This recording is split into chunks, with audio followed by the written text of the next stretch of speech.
Hey everyone, it's Andrew Nagel of Valk9 Designs, and we're back for part 5 of this complex pendant design, where we finish up the side detailing on this pendant and also set a stone into the side.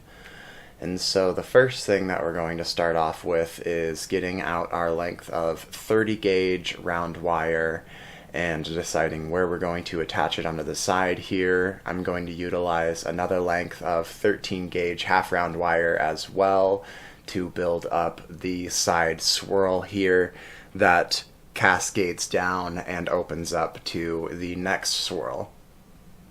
So the first thing I'm going to do is straighten out this wire right here. Your swirls and your lines look a lot better when the wires are straight, so make sure you keep your lines straight as you're working with them, and then make sure you even everything out for a nice smooth final result.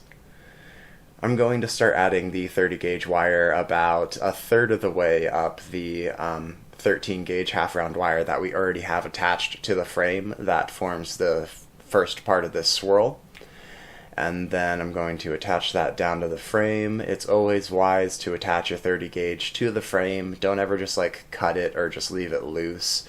You either want to twist it around with another end of 30 gauge wire to tie those ends together, or you want to attach it to your frame as such. And so we're going to start by bending our next length of 13 gauge half round wire along the run of this curve. This curve's kind of, it's a little wide, and it also opens up to kind of a really elongated straight part, and so this outer curve is not going to be as swirly as the line that we have already built on the frame. I'm utilizing the nylon pliers again to just kind of move that wire where I need it to go, and then also finishing off those bends with my fingers. Then once I've got it looking right about where I want it to be, I'm going to start to attach it to the other length of 13 gauge half round wire using the 30 gauge round wire. And I'm just going to start using a little bit of an X weave to attach those together. I'm going to go twice around that outermost wire, then back into the innermost wire, a couple of times around that innermost, and then back out to the outermost wire, and wrapping like 2 or 3 times around that outermost wire, and then back into the innermost. I'm also going to use those nylon pliers to form the curve that flows on the inner part of this larger curve at the top of the pendant. This inner curve is going to open up to kind of like a swoosh detailing at the top, so we're going to have those curves, you know, kind of running on the inside of the other one, but just a couple of centimeters below it. And then we're going to continue utilizing the 30 gauge, running it along the inner part, or the innermost wire, and then using that X-weave pattern again to connect the outermost wire to the innermost wire. I went about 1.5 centimeters up the length of that wire, and then connected the outermost wire to the innermost wire again, and then I went about another space of 1 centimeter, just running the 30 gauge on the innermost wire, the complete run of that whole wire, and then using the X-weave pattern to connect it in a few various points to the innermost wire. And then now we are at the point where those two curves open up, and so I'm going to utilize kind of a reverse spiral weave detailing to open these up and open up this weave here. I'm going to start by running my 30 gauge wire over to the outermost curve and wrapping it around the outermost curve twice, and then back into the innermost curve. And since the innermost curve has more surface area, it's the larger curve, we're going to have to run our 30 gauge around it, you know, more to cover a longer distance to open up that swerve and that X-weave. So what I'm doing is twice around the outermost wire, then 3 times on the innermost wire, then twice around the outermost, 4 times on the innermost, twice on the outermost, 5 times on the innermost, then 6 times, then 7 times, and 8 times on the innermost, while staying at 2 on the outermost wire. So basically you're just wrapping that wire as a progression of 1 more time in each segment around the innermost wire, since it's the longer curve, and then twice, and keeping that 2-time rotation around the innermost or the outermost curve because it's the shorter curve. We're gonna go ahead and finish bending off that half round wire and connecting it to the frame. Cut off any extras that you're not going to want to utilize to connect to the frame, and then twist that wire around a section of your frame and connect it wherever is most natural. I'm utilizing the section of the frame that is straight just before the top bend into the top part of the frame.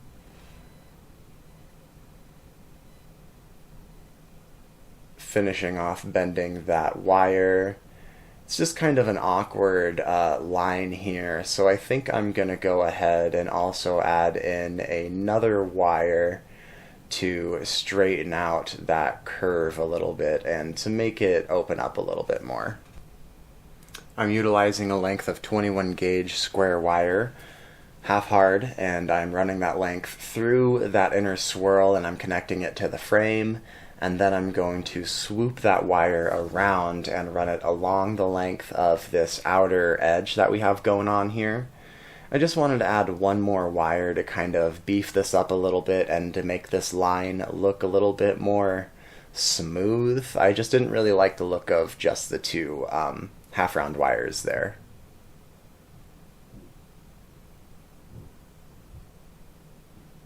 Then we're going to utilize 30 gauge round wire to start connecting these all together, feed it through down to your frame and through and connect it to the frame.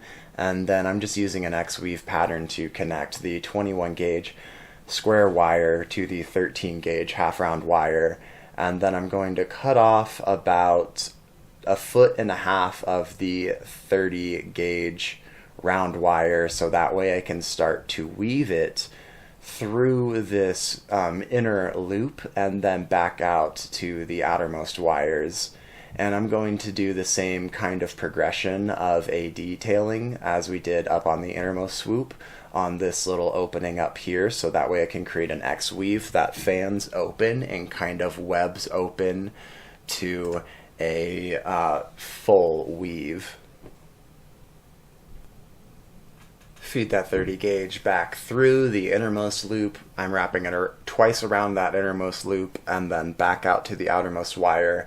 And my outermost wire has the longer surface area, so I'm going to wrap it more times around that outermost swoop. And then once I'm done building that swoop, I'm also connecting that outermost 21 gauge square to these 13 gauge half round wires, so that way it continues to run along that outermost swoop that we have built with the outermost 13 gauge half round wire. Continue running that 30 gauge between those two wires and building that weave between the innermost swoop and the outermost swoop.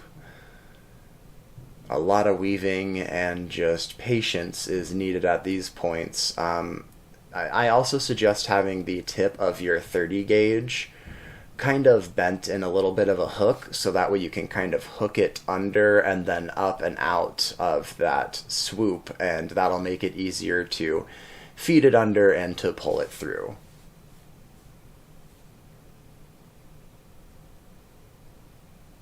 Then we're going to wrap those outermost 13 gauge and 21 gauge square together to make another little swoop that opens up over this other cascading detail that goes down to the next swoop. The idea here was triple cascading swooshes on the side of this pendant. We're going to continue off the 30 gauge on the innermost swoop, and make sure you run the 30 gauge around the 21 gauge square long enough so that the 30 gauge runs to the point that you're going to connect the 21 gauge down to the frame. So that way that 30 gauge gets kind of pinched between the 21 gauge and the frame when you tie it all together, and it just ties itself off there. Needed to rebuild my swoop a little bit. I kind of destroyed it as I was bending my wire back.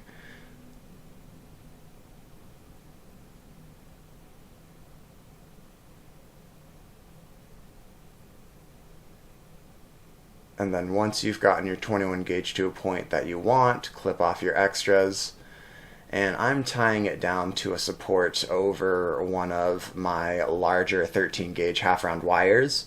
Now, when you're tying a wire over another wire on an attachment like this, you want to run the wires in the same swoop around the connection point. I have them both running from the top over to the back and then under and back around, and so you just want those wires both facing the same way, so when you tighten them down, you're tightening them in the same way.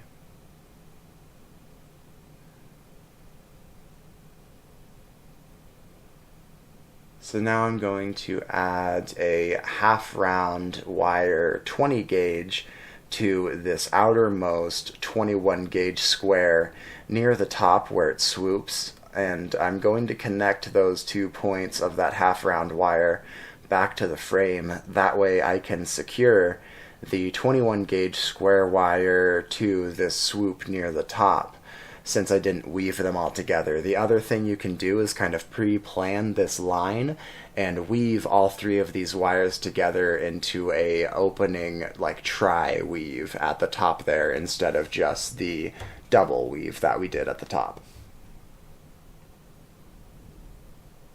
So I'm connecting those points down to my frame and then making sure that wire is nice and secure. We're ready to go ahead and add our other stones, but first you want to go ahead and make sure you weigh them, so that way you can record the carat weights on any certificates you're going to do or advertise it on your website. Sometimes people prefer to know the stone weights. First thing you want to do is tare your scale, and then I'm taking the carat weight and also the gram weight. This is 2.65 carats. This is a spessartine garnet, and I think it'll offset the purple really nicely in this piece. So I'm going to just write that weight down and then write the gram weight down, and we're ready to set the stone. I do this for all of my stones except for the smaller melee facets. Any smaller melee pieces, I just record them as the millimeter size and however many of them is in the pendant. If you have enough and you can record like a quarter carat or a half a carat, that is worthwhile to record on your piece.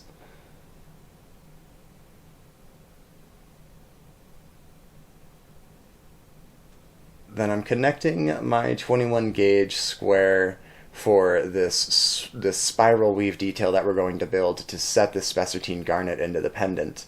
I'm feeding my 21 gauge through that loop back to the frame, and then what I'm doing is I'm lifting a little bit of my setting for the stone. I wouldn't do this to like a tourmaline or a softer stone, but since this Super 7 cabochon is a quartz material, it's a little bit more, stable than those other ones, and so I've connected my 21 gauge square back to that bottom part of that frame. That'll help hold that stone into place as well.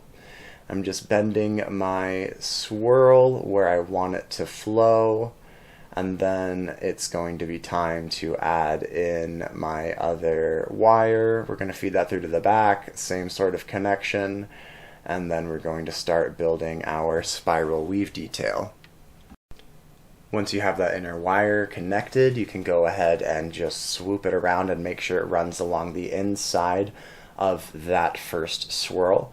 Again, a natural swirl always looks better than a built swirl, so if you can get that wire to swoosh around on your first time, that's awesome and it works great. Sometimes it doesn't always work easy like that, but it was what worked very well for me in the building of all of my swirls. I try to just get them natural and on the first try, so that way I don't have to, buff out tool marks of bending the wire.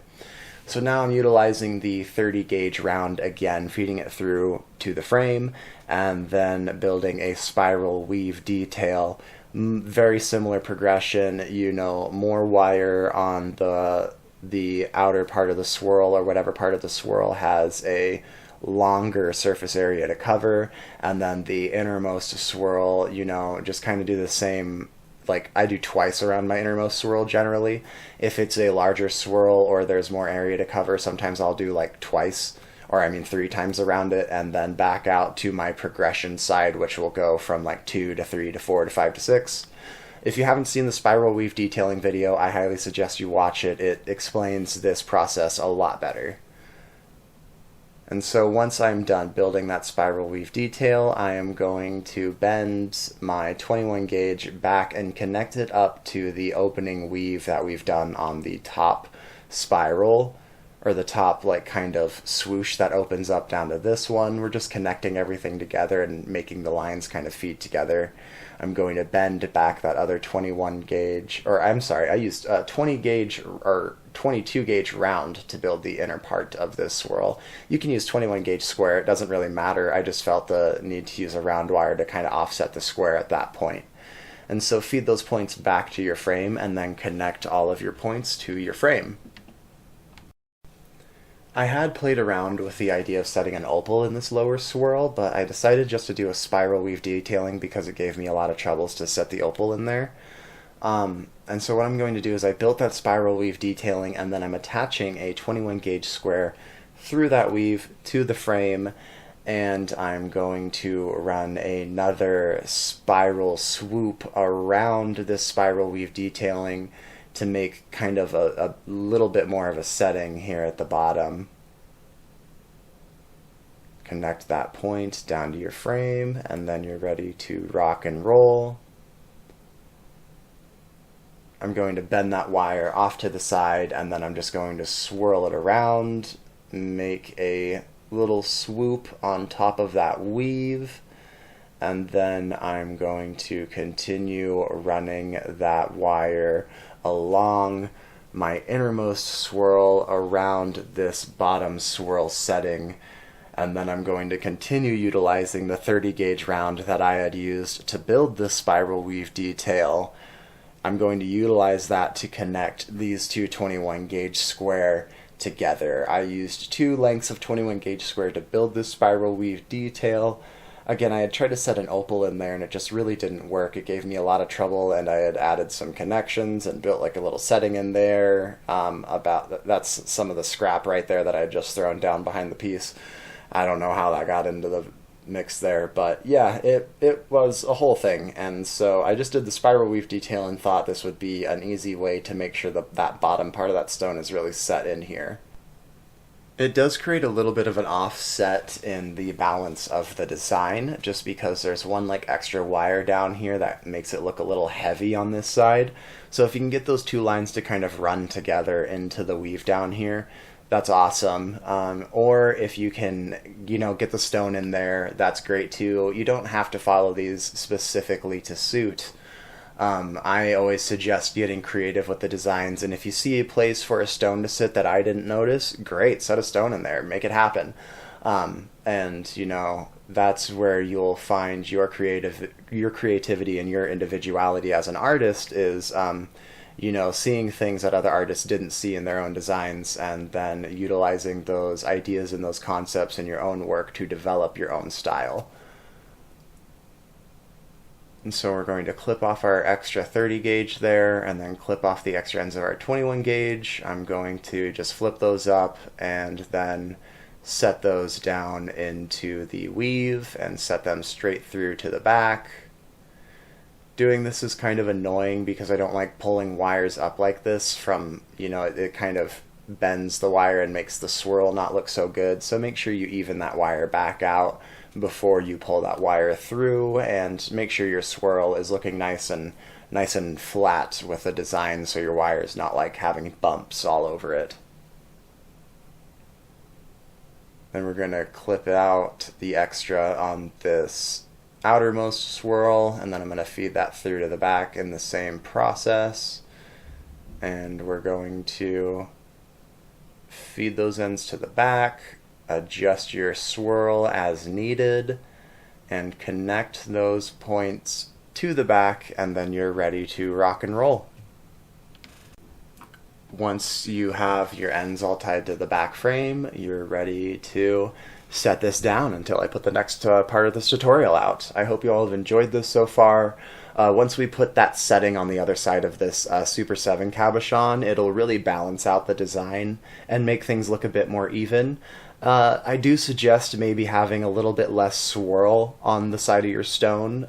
You don't need as much wire to hold the stone in on both sides, so even out your settings, expose more of the stone, and have more of the face, showing, and it'll look better in the ultimate design. So thank you all so much. I hope you enjoyed this tutorial. Let me know your thoughts in the comments, and if you want to see any other part of this extended out, let me know, and I will make another video for you. Thank you so much, and have a great weekend.